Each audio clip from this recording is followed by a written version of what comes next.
케이스에 대해서?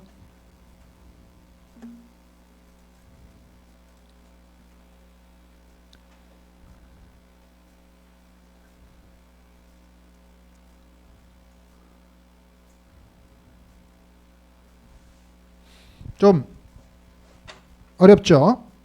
어려운데 영어도 상당히 복잡하고, 근데 여러분이 그걸 설명을 듣고 다시 한번 읽어보면 뭐 그렇게 이해 못할 거는 아니에요. 이해를 하면 돼요. 지난 시간에 우리가 이제 subsidy 얘기를 하면서 어려운 발표를 잘 정리했습니다. 지난 시간 subsidy 얘기를 하면서 일반적인 그 subsidy 협정 하에서의 그 보조금의 이 분류에 대해서 얘기를 했죠.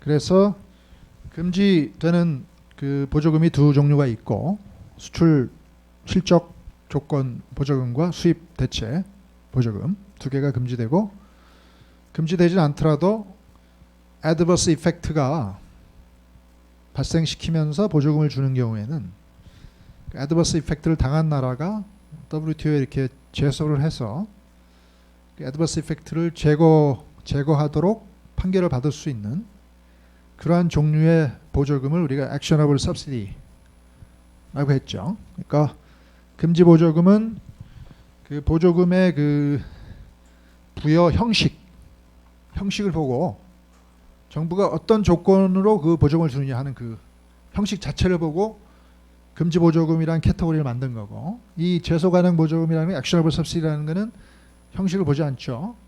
효과를 보는 거죠. 그 보조금을 받은 제품이 상대방 국가에 어떤 효과를 일으키느냐, adverse effect를 일으키느냐 마느냐, 그 효과를 보고 캐터고리를 정한 거기 때문에 두 보조금이 접근 방법이 다르죠. 그러니까 얼마든지 겹칠 수가 있는 거예요. 두 보조금이 겹칠 수가 있다고. 접근 방법이 다르기 때문에. 그죠? 다시 말하면 형식은 수입 대체 또는 수출 조건 형식을 갖추고 있고, 효과는 부정적 효과를 adverse effect를 상대방 국가에 일으키면 그거는 금지 보조금도 되고 actionable subsidy도 되겠죠. 정의 자체를 다른 앵글에서 두 가지 캐터고리가 내리고 있기 때문에 두 가지 다 충족되면 두 캐터고리에 다 해당이 되겠죠. 얼마든지 겹칠 수 있는 얘기고, 또 상계 가능 보조금이라는 것은 국내 산업에 대한 피해죠. 수입국의 국내 산업에 대한 피해, 인주리가 발생했을 때 그 수입국이 일방적으로 조사를 해서 일방적으로 조치를 취하는, 그럼으로써 부정적 효과를 인주리라는 그 부정적 효과를 스스로 치유할 수 있도록 허용하는 그러한 절차를 마련한 거죠. 그래서 상계가능 보조금이 있고, 근데 이 허용 보조금이라는 게 원래 규정에 있는데 그게 5년 동안만 유효해서 이제는 없어졌다고 그랬는데, 그 조항이 없어졌다는 말이 지금은 허용 보조금이라는 게 없다는 말은 아닌 거죠. 생각을 해보세요. 이거 이해해야 됩니다. 지금은 허용 보조금이 없다, 그렇게 말하는 건 틀린 거예요. 왜냐하면 협정에 원래 허용 보조금에 해당되는 그 캐터고리를 정한 조항이 있었는데 그 조항이 실효가 됐어요. 그럼 그냥 그 조항을 이렇게 딜리트하고 이해를 하면 되는 거, 전체를 이해하면 되는 거죠. 허용 보조금이라는 게 없다는 말이 아니고 허용 보조금으로 간주되는 그 조항이 없어졌기 때문에 이제는 간주하는 조항은 없지만 개념상 허용 보조금이 있을 수 있어요. 어떤 경우? 수출 조건이나 수입 대체 조건이 없는 보조금이에요. 그리고 AND예요. 그리고 adverse effect를 상대방 국가에 미치지 않아요. 그리고 인주리도 미치지 않아요. 그러면 그 보조금이 무슨 보조금이겠어요? 허용 보조금이겠죠. 왜냐하면 불법이지도 않고 액션업을 하지도 않고 상계 조치도 취할 수 없는 보조금이니까 그건 뭐겠어요? 개념상 허용되는 보조금이 있죠. 그래서 그런 건 허용 보조금이에요. 지금은 허용 보조금이라는 캐테고리가 아, 두 가지 금지되는 카테고리에 해당되지 않으면서 부정적 효과도 상대국에 미치지 않으면서 인주리도 미치지 않는 보조금. 그게 이제 허용 보조금인 거죠, 지금은. 이 협정의 전체의 그 반대 해석이죠. 반대 해석입니다. 물론 스페시픽 하지 않은 보조금, 특정성이 없는 보조금이면서 금지되지 않는 보조금. 금지 보조금에는 특정성이라는 게 필요가 없다고 그랬죠. 그러니까 금지 보조금이면 이기만 하면 특정적이지 않은 보조금이라도 금지되는 거니까. 그러니까 거꾸로 얘기하면 특정적이지 않는 보조금이면서 금지되지 않는 보조금. 그건 뭐겠어요? 허용 보조금일 수밖에 없겠죠. 그러니까 지금도 허용 보조금이 많아요. 굉장히 많아요. 금지되지 않는 형태로 주면서 불특정적으로 주게 되면은 불특정 보조금에 대해서는 이 액셔너블과 그 카운터밸링이 적용되지 않기 때문에 그죠? 허용 보조금인 거예요. 그러니까 정부가 보조금을 줄 때 특정해서 주지 말고 불특정해서 주고 그 대신 수출 조건이나 수입 대체 조건을 부과하지 않으면 그런 건 다 허용 보조금이기 때문에 얼마든지 아무런 제재 안 받고 많이 줄 수가 있고 또 설령 특정적으로 주더라도 금지되는 조건을 안 달고 주고 또 부정적 효과를 상대국에 미치지 않도록 주면 그죠? 산업 인주리도 미치지 않게 주면 얼마든지 줄 수 있기 때문에 허용 보조금이 상당히 많이 있을 수 있는 거예요. 그게 일반 이제 게트 체제 하에서의 이제 보조금의 분류입니다. 근데 농업협정은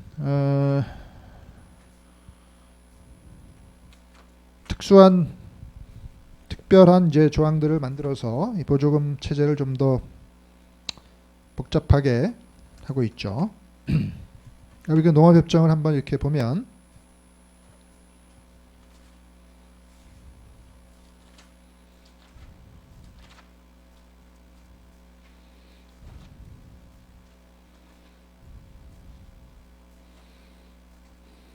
농업협정을 한번 보세요. 보면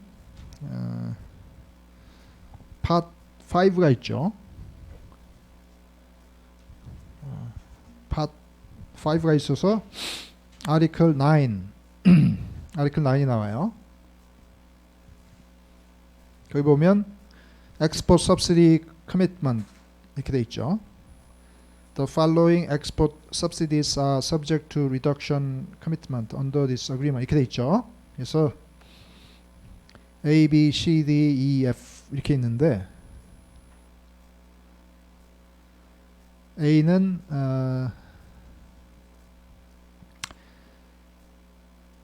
다이렉트 subsidy를 주는데 그거를 contingent on export performance 이렇게 돼 있죠. 수출 조건으로 농업 분야에 이렇게 다이렉트 subsidy를 주는 경우. B는 sale or disposal for export of non-commercial stocks of agriculture product at a price lower than the comparable price in the domestic market. 이렇게 돼 있어서 국내 시장에서 그 charge하는 그 비교 가격보다 더 낮은 가격으로 농산물의 그 비상업적 스탁을 수출용으로 디스포절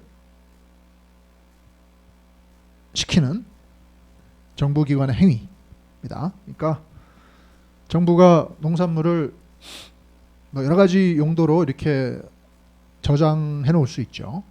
그게 커머셜한 거면 안 돼요. 정부가 장사하려고 하는 건 안 되고 국가안보라든지 그죠?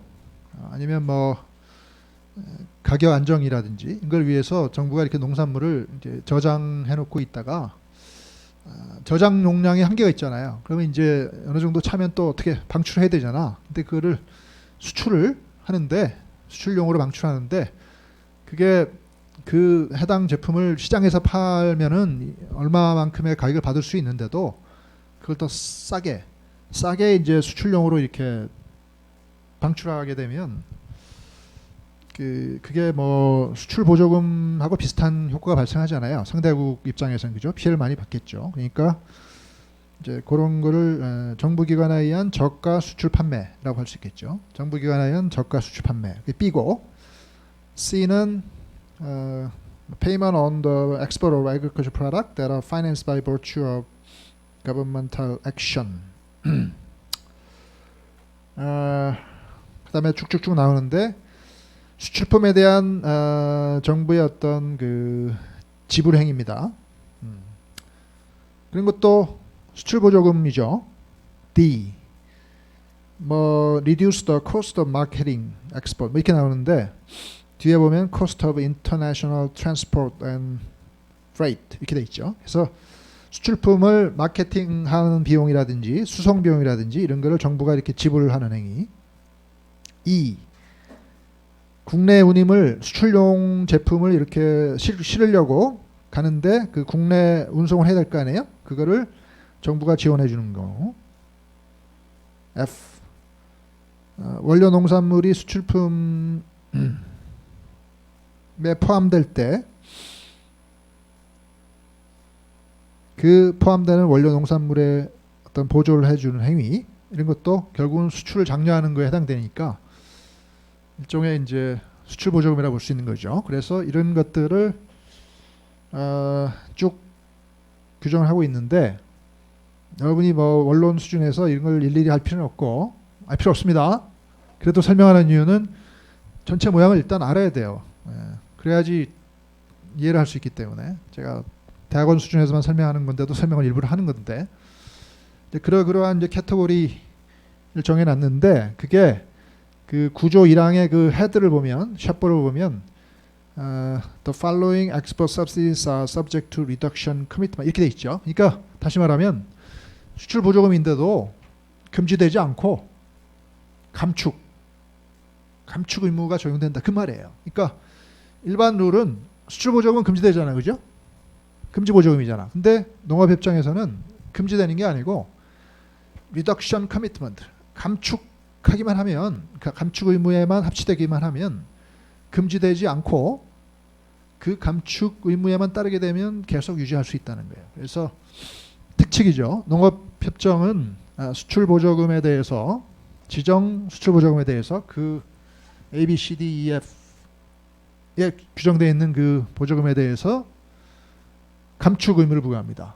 그래서 그 나라의 그 양어표에다가 그 얼마부터 시작해서 얼마까지 줄이는지에 대한 이제 그 합의를 국제적으로 해서 양어표에다 그걸 쓰게 돼 있어요. 그래서 몇 년도에는 얼만큼, 몇 년도에는 얼만큼 이렇게 축축축 감축해 나가기로 양호화해야 되고 감축해야 됩니다. 그게 농업협정의 이제 보조금에 대한 특칙이죠. 원래 농산물에 대한 수출 보조금은 국가들이 많이 주고 있었기 때문에 그걸 일반 룰처럼 우루과이 라운드 이후에 갑자기 전면 금지하게 되면은 여러 나라들이 어려움을 겪을 수 있기 때문에 일반 보조금과 달리 농업협정에서는 그런 나라들을 위해서 양어표에다가 그 대신 양어를 해야 되고 조금씩 이렇게 감축해 나가야 되는 의무를 규정함으로써 전면 금지는 아니지만 어느 정도 이렇게 트랜스페어런스나 좀 시장 접근을 조금 하는 식으로 그렇게 좀 조치를 취한 타협의 산물입니다. 그래서 농업협정의 특칙이 규정되어 있는 거고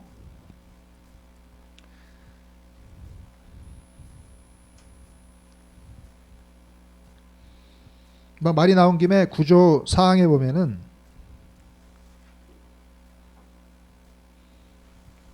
다시 한번 대학원 수준의 내용이지만 developing country during the implementation period, developing country members shall not be required to undertake commitment in respect of export subsidies listed in subparagraphs D and E of paragraph 1 above 이렇게 돼 있죠.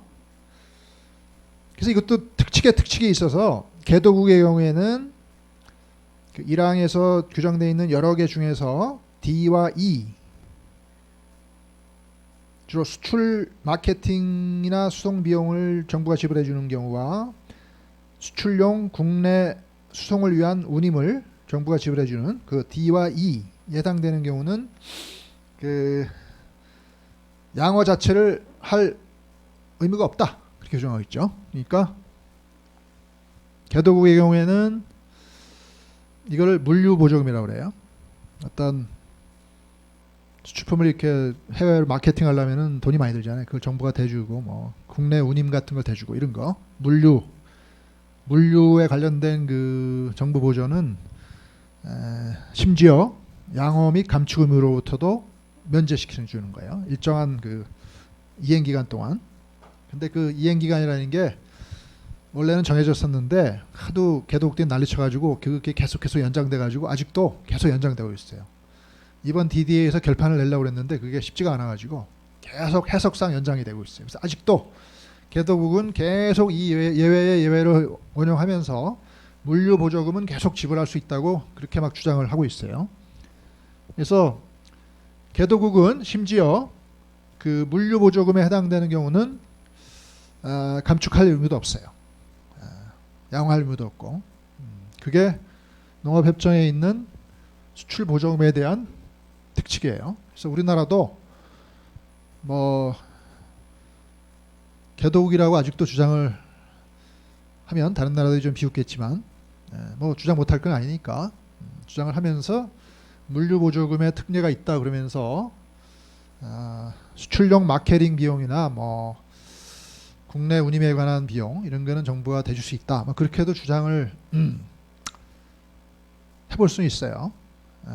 국제적으로 많은 비난을 받겠지만 실제로 뭐 김치나 이런 거 수출할 때 인삼이나 이런 거 수출할 때 정부가 상당히 그 마케팅 비용이나 이런 걸 좀 대주는 예가 있었는데 그런 거를 이 물류 개도국에 대한 물류 보조금의 예외로 정부가 막 이렇게 원용을 하기도 하고 그랬는데 실제로 이게 분쟁이 걸리면은 사실은 정부가 방어하기는 굉장히 힘들어요. 그렇지만 하여튼 뭐 그런 예외가 있다는 건 알아둬야 돼요. 우리나라와도 굉장히 관련돼 있는 조항입니다. 특히 중국이나 이런 나라 상당히 이 물류 보조금 예외는 원용할 가능성이 많아요. 중요한 조항입니다. 그게 하나의 그 농업협정상의 이제 특칙이고, 그다음에 이제 수출 보조금이 아니고 국내 보조금. 그건 아티클 6에 규정되어 있죠. 농업협정 6에 보면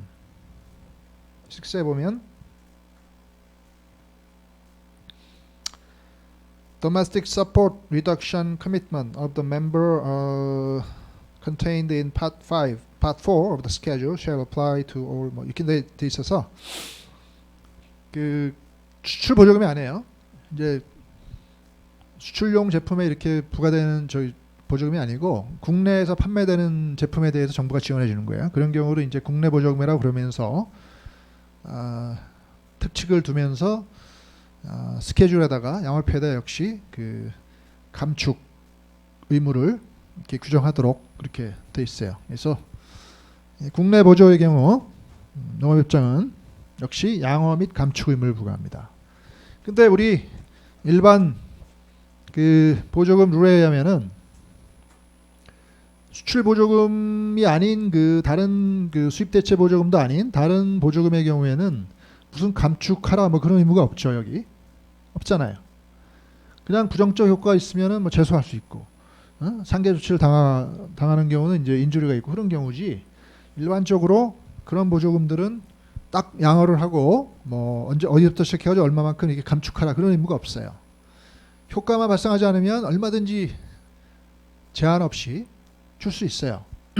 근데 농업협정은 국내 보조금의 경우에 양어 및 일반적으로 모든 국내 보조금에 대해서 양어 및 감축 의무를 부과하기 때문에 농산물에 대해서 부여한 보조금은 그 전체적인 양에 대해서 액수에 대해서 양업회에다 규정을 하고 얼마부터 시작해서 얼마까지 감축해야 될 의무가 이렇게 적용이 됩니다. 그러니까 이 수출 보조금 측면에서는 일반 그 체제보다 좀 더 농산물 수출국에 좀 유리하게끔 완화시킨 조항을 둔 거고, 그 대신 국내 보조금에 대해서는 농산물 보조국가에 좀 불리하게 전 국내 보조금을 양호하고 감축해야 될 의무를 부과했습니다. 그래서 이것도 마찬가지로 이 특칙이겠죠. 그게 6조입니다. 6조인데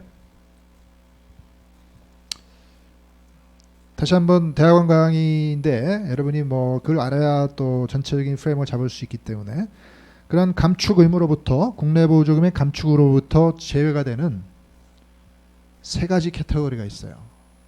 세 가지 캐테고리가 있어서 미소보조라는 6조 사항에 나와 있는 6조 사항에 보면 뭐 total value of production의 그 5%를 넘지 않는 product specific domestic support 그게 사항의 A의 1I죠. 그리고 2I에 보면 non-product specific domestic support인데 총 value의 5%를 넘지 않는 품목 불특정 국내 보조 이 경우는 감축 의무가 없어요. 그러니까 보조금을 주는데 품목을 특정해서 뭐 보리면 보리, 뭐 밀이면 밀 이렇게 딱딱 주는 보조금도 있고 특정하지 않고 농업 생산자 일반에게 딱 주는 보조금도 있는데 어떻게 주든 간에 총 농산물의 그 생산액의 5%가 되지 않는 그렇게 작은 양을 보조금을 주는 경우는 감축 의무로부터 제외가 되기 때문에 이런 미소 보조는 감축할 의무가 없어요. 양호할 의무도 없고, 그러니까 5%를 넘지 않는 범위는 제한 없이 또 스케줄에 규정할 필요 없이 그 정부가 줄 수 있게 하고,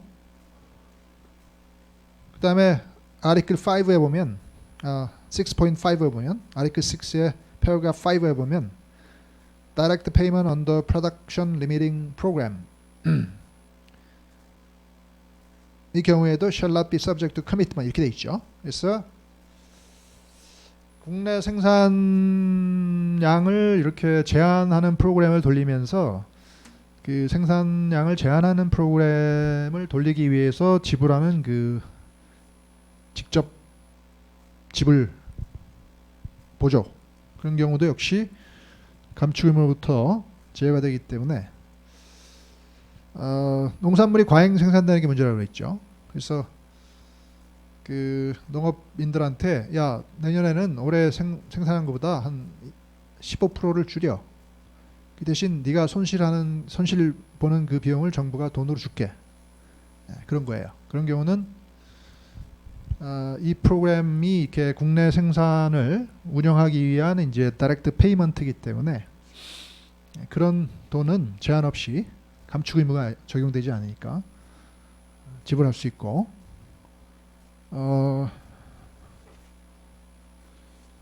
그 다음에 6조 1항에 보면 Annex 2에 규정되어 있는 뭐 그런 보조금에는 뭐 제외가 된다 그런 말이 있어요. 그래서 Annex 2에 뒤에 농업협정 뒤에 붙어 있는 Annex 2에 제2부속서에 보면은 뭐 굉장히 길죠. 리스트가 엄청나게 길죠. 그래서 뭐 2항에 보면 General Service, 3항에 보면 Public Stockholding for Food Security Purposes.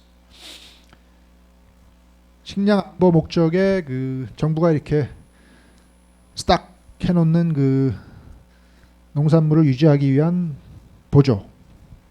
그다음에 4에 보면 넘버 4에 보면 Domestic Food Aid. 국내 그 식량의 그 지원을 위해서 정부가 보조해 주는 거. 5. Direct Payment to Producers. Decoupled Income Support. 6. 이렇게 돼 있죠. 그래서 생산량이나 이런 거 뭐 생산 행위나 이런 거에 연계하지 않고 그냥 농업인들에게 직접 지불 형태로 주는 거예요. 그러니까 농업인들이 뭐 그 생산 활동을 하면 정부가 보조금을 줄게 이게 아니고 그러면은 디커플드 인컴 서포트가 아니니까 디커플드 돼야 돼요. 그러니까 생산 활동과 조건 연계되지 않고 그냥 주는 거예요. 그냥 주는 거예요. 뭐 한 달에 얼마씩 농업인들에 준다든지. 근데 그게 생산을 더 하면 또는 생산 행위를 영위하면 돈을 줄게. 그렇게 되면 안 돼요.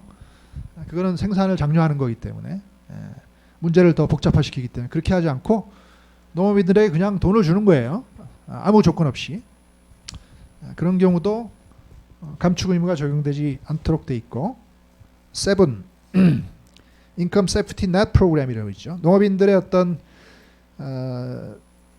소득 보장 무슨 보험 프로그램을 돌리면서 정부가 지원해 주는 거.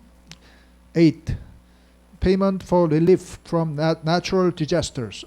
자연재해가 발생했을 때 정부가 그걸 도와주는 거. 9. Producer retirement program. 농업인들이 이렇게 리타이먼트 할 때 정부가 이렇게 도와주는 거. 그런 거. 10, 11, 12. 12의 경우는 environmental 프로그램이죠. 어떤 환경 프로그램을 돌리기 위해서 정부가 지원해. 이런 거예요. 그래서 그런 것들은 감축 의무가 적용되지 않기 때문에 감축 면제 보조라고 부르고. 그래서 이런 그 여기 회색으로 표시된 요 세 가지는 전 세계적인 농업의 문제를 좀 해결하기 위한 필요한 조치들이잖아요. 그래서 그걸 감축 의무를 부과하지 않고 얼마든지 정부가 할 수 있게끔 그렇게 하면서 나머지 것들에 대해서 양어 및 감축 의무를 부과한 거예요. 그래서 농업협정에 이렇게 두 가지 특징이 있는데 수출보조금은 금지시키지 않고 양호하도록 하고 감축하도록 하는 대신 국내보조금은 전체적으로 양호하고 감축하게 하는데 너무 예외 없이 그렇게 하면 또 안 되니까 요 세 가지 필요한 조치들은 예외로 하면서 전체적으로 감축 의무를 부과한 게 이제 농업협정의 구조예요. 그래서 이 표를 드디어 박사과정 학생들이 보는 표인데 여러분이 한번 언뜻 들여다보면 왼쪽에 이 일반 보조금에 대한 WTO의 규정은 빨간 글씨로 표시된 그 금지 보조금이 있죠. 수출 조건이나 수입 대체 보조금은 이렇게 금지되고 있고 노란색으로 되는 옐로우 보조금이 있어서 adverse effect를 발생시키는 거는 이제 제소할 수 있도록 하고 이것도 아니고 이것도 아닌 거는 허용 보조금이죠. 그린라이트죠. 그래서 일반 법이 있는데 농업협정에는 그걸 조금 변형하면서 이 두 가지 금지되는 보조금 중에서 엑스포트 보조금은 엑스포트 서브시디는 그 구조에 나열되어 있는 보조금에 한해서는 빨간 게 아니고 금지되는 게 아니고 감축 의무를 부과하는 거죠. 그러니까 빨간색이 아니고 좀 더 옅은 색인 앰버 컬러가 되는 거고 금지되지 않아요. 하지만 감축돼요.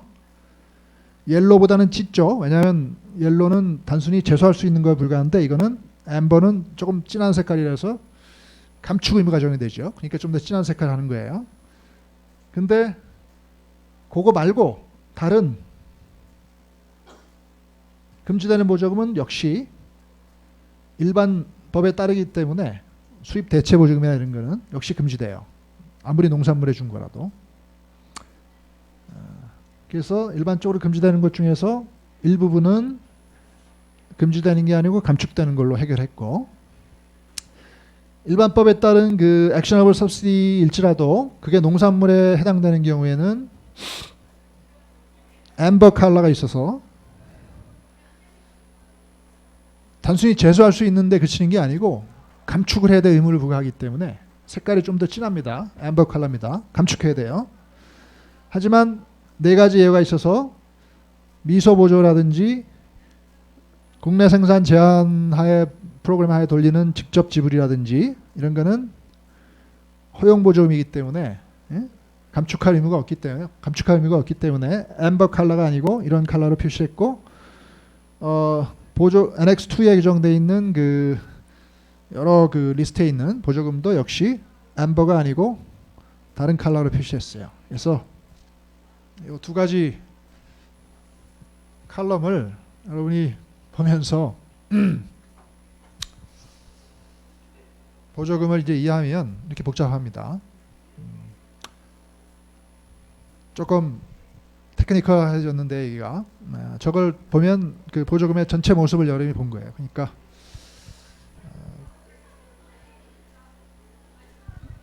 전체적으로 이해를 이렇게 하면서 보조금이 뭐다 하는 거를 이제는 뭐 자신 있게 여러분이 분석할 수 있기 때문에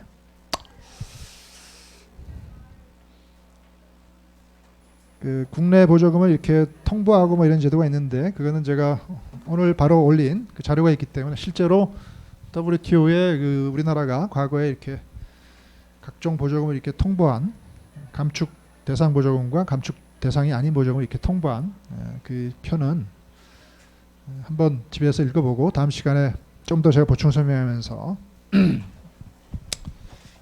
보조금 분야를 좀 다음 시간과 다음 시간까지 공부를 해야 될 것 같아요. 네, 이상입니다.